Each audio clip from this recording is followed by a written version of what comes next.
High court సంచలన తీర్పు వెల్లడించింది. గ్రూప్ 1 మెయిన్స్ మెరిట్ లిస్ట్ ను రద్దు చేయాలని ఆదేశాలు జారీ చేసింది. అలాగే మెయిన్స్ పేపర్లను తిరిగి మూల్యాంకనం చేయాలని, ఆ తర్వాతే తిరిగి మెయిన్స్ ఫలితాలను విడుదల చేయాలని సూచించింది. రీవాల్యుయేషన్ కు 8 నెలలు సమయం ఇచ్చింది. ఒకవేళ మూల్యాంకనం సాధ్యం కాకపోతే మళ్లీ మెయిన్స్ పరీక్షలు నిర్వహించాలని టీజీపీఎస్సీకి జస్టిస్ నామవరపు రాజేశ్వరరావు ధర్మాసనం ఆదేశించింది. ఏప్రిల్ నెలలో టీజీపీఎస్సీ గ్రూప్ 1 మెయిన్స్ ఫలితాలను ప్రకటించింది. మూల్యాంకనంలో అవకతవకలు జరిగాయని కొంతమంది గ్రూప్ 1 అభ్యర్థులు ఆరోపిస్తూ హైకోర్టును ఆశ్రయించారు. ఈ నేపథ్యంలో దీనిపై విచారించిన న్యాయస్థానం అభ్యర్థుల వాదనలతో ఏకీభవించింది. మెయిన్స్ మెరిట్ లిస్ట్ రద్దు చేస్తూ కీలక తీర్పునిచ్చింది.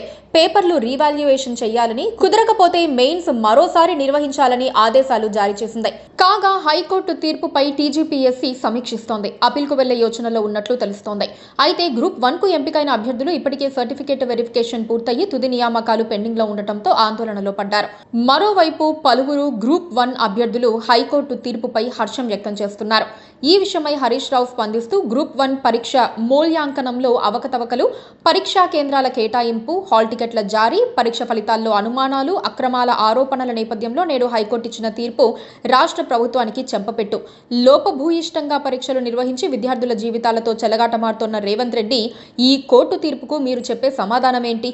హడావుడిగా పరీక్షలు నిర్వహించి అవకతవకలకు పాల్పడ్డ నీ నిర్లక్ష్యానికి విద్యార్థులు, నిరుద్యోగులు బలవుతున్నారు. గప్పాలు కొట్టే కాంగ్రెస్ ప్రభుత్వానికి పరీక్షలు ఎలా నిర్వహించాలి అనే సోయి కూడా లేదు.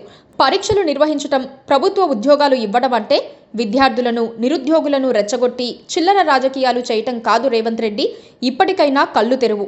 నీ నిర్లక్ష్య, మోసపూరిత వైఖరికి సిగ్గుతో తలదించుకో. తెలంగాణ యువతకు క్షమాపణ చెప్పు అంటూ ఘాటైన వ్యాఖ్యలతో పోస్ట్ చేశారు. Please subscribe to KTV Telugu. KTV Telugu. KTV Telugu channel.